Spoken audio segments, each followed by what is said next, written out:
Welcome to the Grandpa Channel, where stories don't fade, they get recorded. I'm Steve Harris. My grandkids call me Rivers.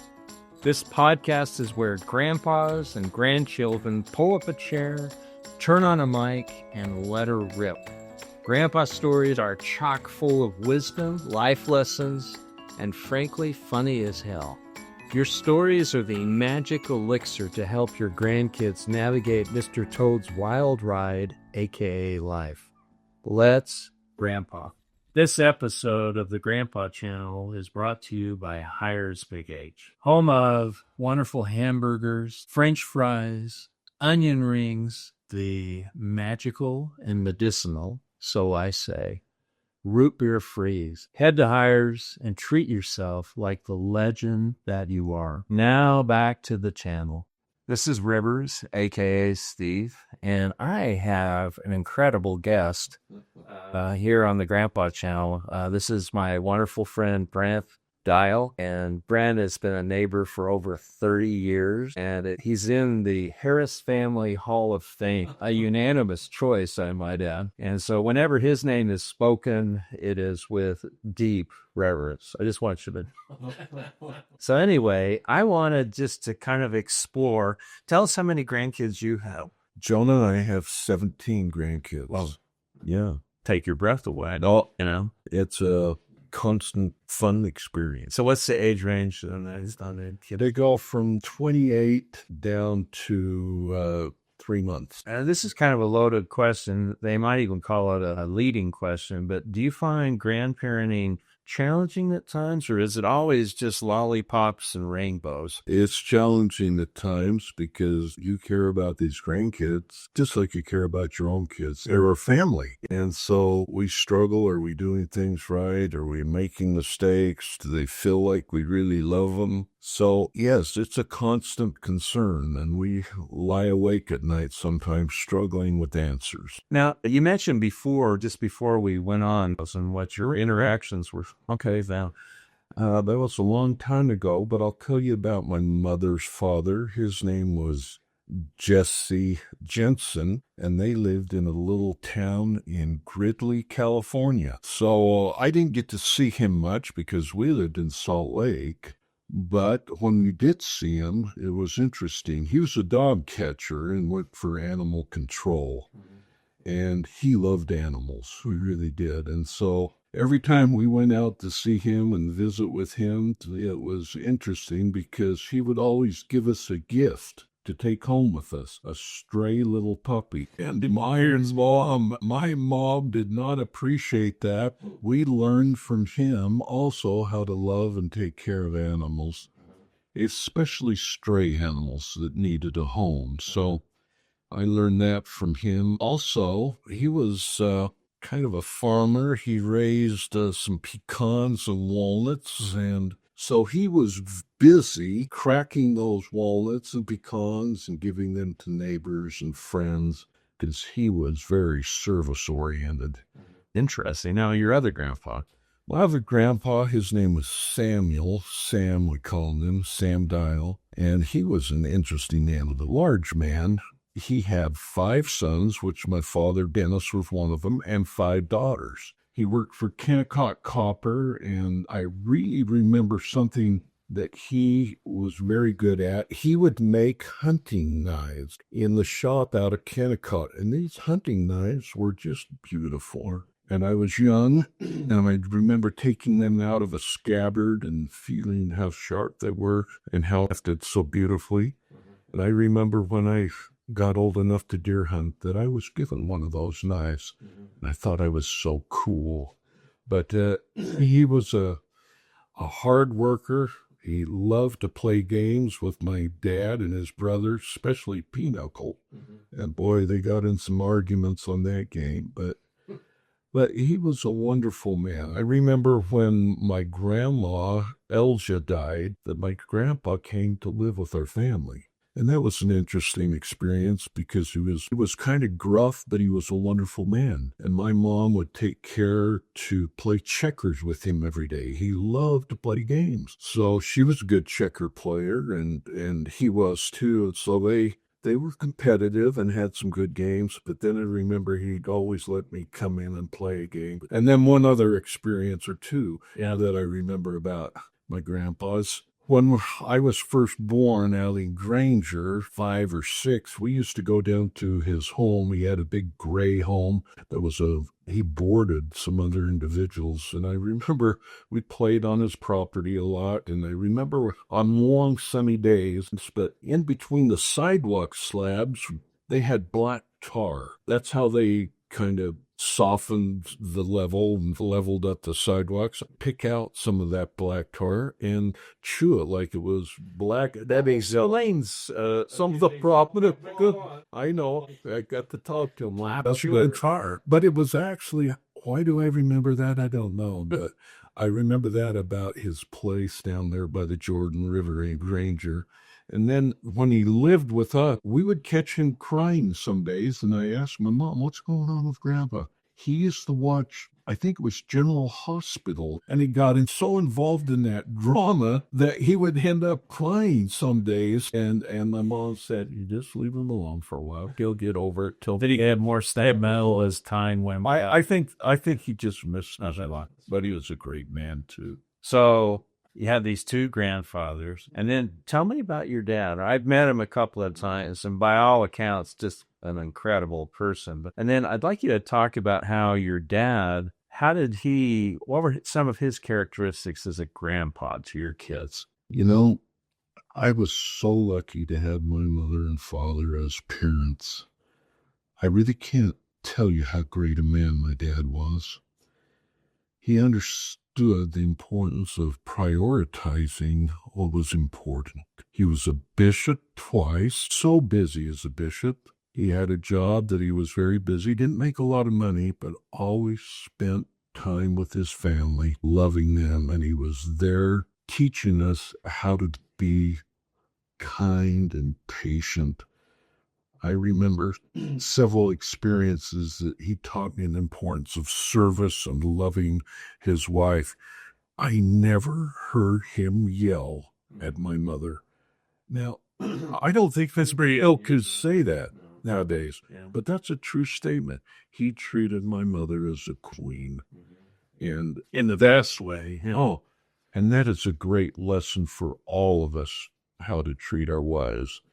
He loved the Lord, taught us the importance there, and then he taught us the importance of service. I remember as a young boy, we lived up by Highland High School. It snowed in the winter, more then than I think it does now. He would get me out of bed early in the morning, and we would always go and do 2 or 3 neighbors' walks. Before we do our own, I'd always say, Dad, let's finish ours first, and then come do theirs in case we're too tired. But he was very kind. He'd go out, and we'd shovel 2 or 3 neighbors, and we'd come back and finish ours. I always felt warm inside after I'd done that. And he taught me, and he taught my kids the importance of hard work. And whatever you do, like there's a saying, do whate'er thou art, do well thy part. He taught us the importance of no matter what you're doing, to work hard, to do a good job at it, to finish the project, to not leave loose ends. That was a good training experience for me and my family. You love to serve others. I remember one time, I just can't tell you how much I love my dad. We were on a trip, my uncle and my dad and I, just to go fishing up at the Strawberry Reservoir, where a lot of people go fishing. And I remember we left late that night, and it was raining, and oh boy, the roads were miserable. Well, we got on this dirt road to go back into the area where we were going to fish. We rounded a corner, and before we knew it, we were up to just the running boards in this 2-wheel drive truck we had in a mud hole, and we were stuck. It was just no use, especially it was so dark. So we went to bed right there in the back of the truck. I got up early in the morning, started jacking up the truck, and we found just some spare pieces of wood planks and put under the wheels. We were inching our way forward, but we weren't getting anywhere. And I looked out in the distance, and I'll never forget this. I saw a truck coming around the corner, and I was so happy. I looked at that truck, and it was a 4-wheel drive truck. And back 60 years ago, there weren't as many four-wheel drive trucks as there are now. And especially, you had a winch on the front. And those were unheard of at that time. So my dad and I went over and talked to this guy. I'll never forget the truck on the side of it. It said Current Creek Lodge. And I said, can you help us out for just a minute? We've been stuck here all night. And he said, sure. And so we went back to the truck and he pulled out in front of us. And then he kept going.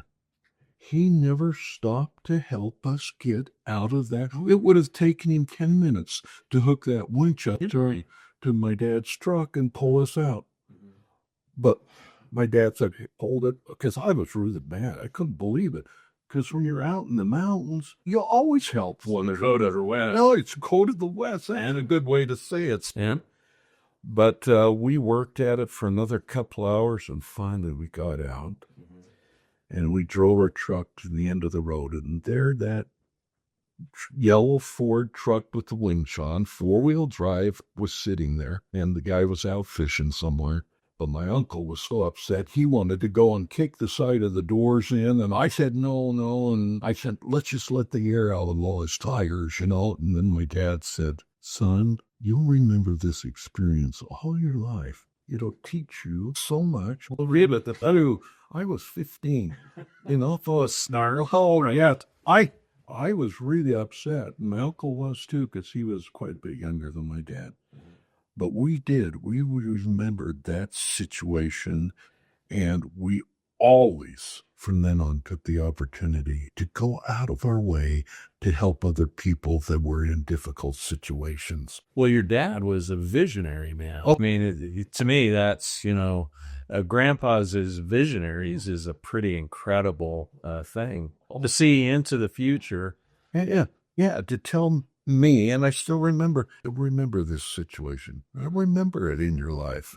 And I couldn't even understand it when he was telling me then, but I sure have over the years. And then he taught me the importance of service, and then he taught me another situation that was meaningful in my life. He taught me how to be patient and kind. We did a lot of hunting and fishing in our lives, because back then, we didn't have the money to vacation, and 60 years ago, most people did hunting and fishing and camping much more than they do right now, Steve.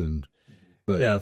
we were coming back from deer hunting, and it was just my dad and I in his red Ford truck, and it was a two-door.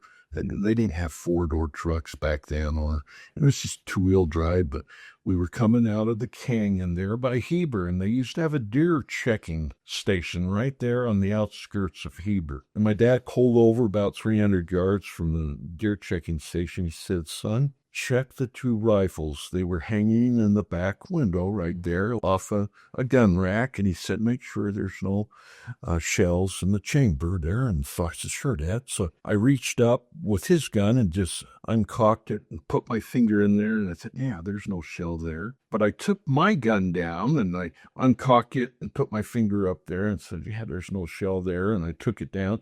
And then when you recock it, I pointed it out the window and just pulled the trigger because I knew nothing would happen. But there was still a cartridge in the chamber.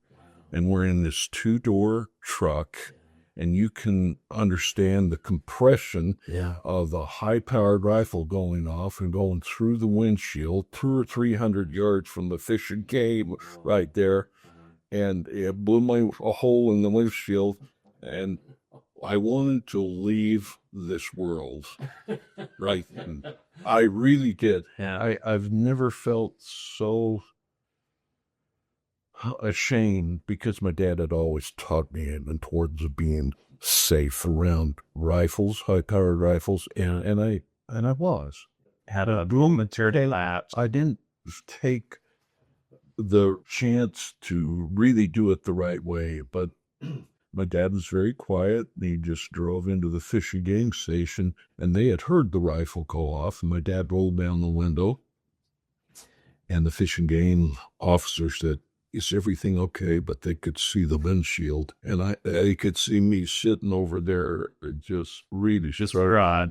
Distraught is a good word. And my dad said, No, we've got everything handled. It's okay. And then we drove home, and my dad was so patient and kind, didn't come unglued. His windshield was blown out of his truck, and here I am, just feeling terrible. But my dad taught me love, patience, and kindness. I'll never forget that experience. And I just had lots of experiences with a kind father that would do anything for his family and for his grandkids. He was the same with all his grandkids. He taught us well. He taught us how to not to hold grudges and to serve others, and the importance of loving his wife and loving the Lord. One thing that strikes me is, and I don't know the answer to this question, but let me ask you the question. Have you shared these stories both with your kids and with your grandkids? I've shared these stories with most of them, but I need to write them. Yeah. Well, and I think the actual sharing of the story, like listening to you, and I mean, I have a picture of Brent's dad in my mind. These are stories that are so impactful. And I think that my theory, Brent, is that all of us grandpas, we in our 60s and 70s, or however old we are, we had all of these fantastic experiences. Some are funny, some are sad, some are just like, are you kidding me? I can't believe my dad didn't blow his cock, sort of a thing. But I think that we're just jam-packed with these stories that need to be told. If you get a chance to, you could write them down. One of the things that I'd like to encourage grandpas to do is to use their phones and use, just like we've got to set up here and just say, let me tell you a story. And then it's just an idea. When I was thinking about that, I just thought, man, those are stories you gotta tell your grandkids. And I guarantee you that they'll remember stuff like that, I think. I hope so, because they were so impactful to me. They've meant a lot to me. That's interesting, because it was just a Mother's Day dinner, and they were saying, it's your turn next on writing your history down, and they said you can do it just by a phone, and you can edit that off the phone, and yeah, lots so I said, well, that's what I'd need, but a whole lot of that. And I think that if we really knew what the impact of these stories were, it would remove a lot of obstacles. Time's an obstacle, technology's an obstacle, and sometimes my daughter's been teaching me the concept of messy action, where you say, well, I've got to have this in place, that in place, and this in place before I can do it.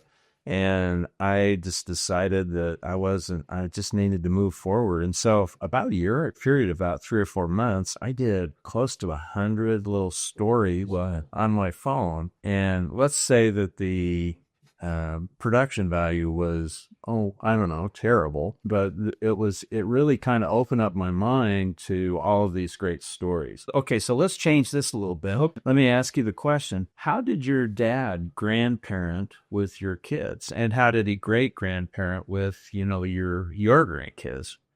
Well, he did the same thing with my grandkids that he did with me. That's hopefully what I'm doing. He took them hunting and fishing, and they saw what kind of a man he was as far as servicing, caring about other people.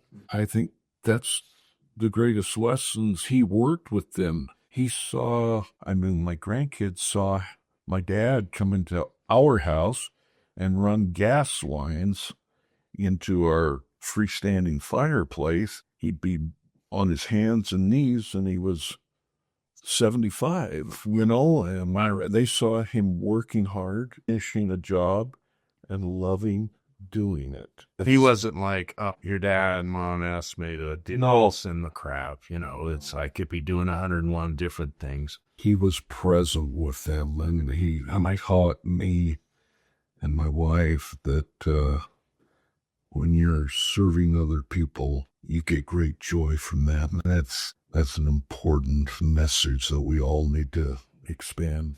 And by the way, that's the reason why Brent is a charter member of the Harris Family Hall of Fame, is through his acts of service as a neighbor and as in religious capacities. And I think service, that really, when I think about you, if I had to say one word, service would be one of the things that would pop into my mind. And it isn't like, oh yeah, he has a great handicap. I just think that that's who you are. So tell me, I mentioned to you that ask you this question just a little bit before. Are there areas in which you feel like you could up level your grandparent game? You're hardest on yourself, that's for sure. Sometimes I feel like I could be more in the present with my kids. I miss some of their activities, but I can't be at everything because they're in tennis, they're in lacrosse, they're in baseball, they're in pickleball, they're in tennis, they're graduating, they're in Dancing. dancing, that is all that. I just could do a little bit better there. That's important. And I've had a little problem with my patience with two of my grandkids. Rules remain nameless, right? Well, yeah, there are two of them that they seem to quarrel, backbite, and complain with each other. So sometimes I lose my patience with them, and I need to be better. You need to discipline through love, and sometimes those are the farthest words from my mind. They really are. But I could do better there. Another thing I've found that the older I get, I like to buy them things. I bought my grandson a hunting rifle when he gets old enough to hunt, and I bought one of my grandsons, a couple of them, fishing poles and then clothing and things like that. And then I said, whoa, why did I buy those things? I should have taken them hunting. I should have taken them fishing. I should have done these things instead of just thinking, well, if you buy them the gifts, that's what they'll remember. Being there is more important than paying for gifts. And so I could do better there, but I'm trying. But I know that they know I love them no matter what. That's the sense that I have, and I've watched. You just lived down the street a few houses from us, and I've seen you in action sometimes without you knowing that I'm watching you. Oh, and sometimes we have good moments and sometimes not so good moments. The nice thing is I think for grandkids and children are to a large degree they're fairly forgiving. If you exhibit and ask for forgiveness, and if they see that you're trying harder. That's been my experience. I hope so too. What kind of advice would you have, Brent, well, let's look at it this way. You've got Dusty, who's got a 17-year-old, and then Brandon, how old is their oldest? 28, and he lives in our basement. Oh, man. In that apartment, like that basement. What advice would you have as a grandparent for your kids who are kind of entering into that, the grandparenting sort of thing? Maybe not right now, but a few years. You know what's interesting? I'll say something first that has been incredible for my wife and I.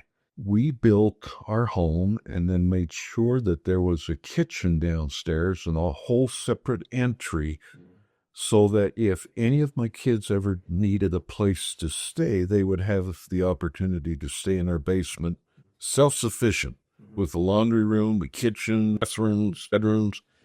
And I got to tell you, Steve, that has been such a great experience because every one of my kids and their families have lived in that basement. We can say the same thing.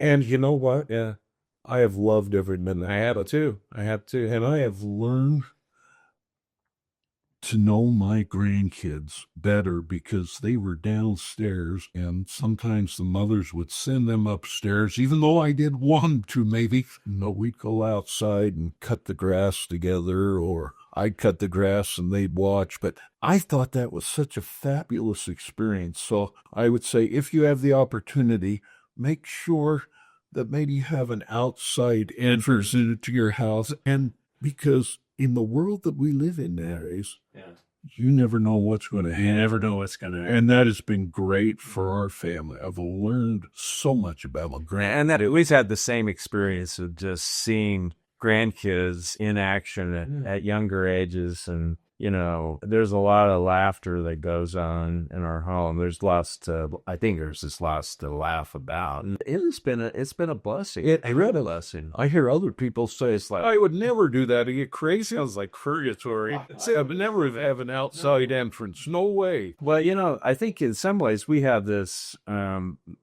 My dad was a fabulous father, just like your dad was a fabulous father. And he had different ways of doing things. He wasn't a hunter and a fisherman. Yeah. He loved to go up to Utah football games, University of Utah basketball and football games. That's how we became close. There's more than one road to Rome, as they say. But in some ways, I almost feel guilty. I don't know if you do, that I had such a wonderful role model. And I really admire people who did not have a good role model as a dad or as a grandfather, and then they managed to be kind of a bridge builder or do a 180 and be completely different. My father, for instance, his dad was an alcoholic, and he came from a very chaotic home, and he managed to be the exact opposite of what his dad was like. I'm just so grateful, and I feel like I have this incredibly high bar that I've got to somehow get up and over. But what a wonderful thing to serve as, an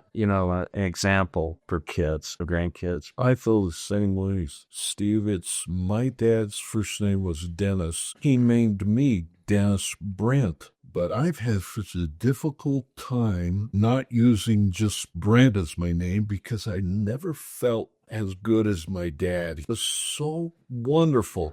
I'm just now starting to use Dennis again. Yeah. And I'm so proud of my dad on what he taught me and how he was with me. He was a lovely, wonderful person. Oh, so I pay honor to him and my mom. Now, if I turn out to be a good grandpa and a good husband. But I do think that there are situations, and you're probably aware of them too, where there hasn't been that example. And somebody really does a 180. Man, I tip my hat.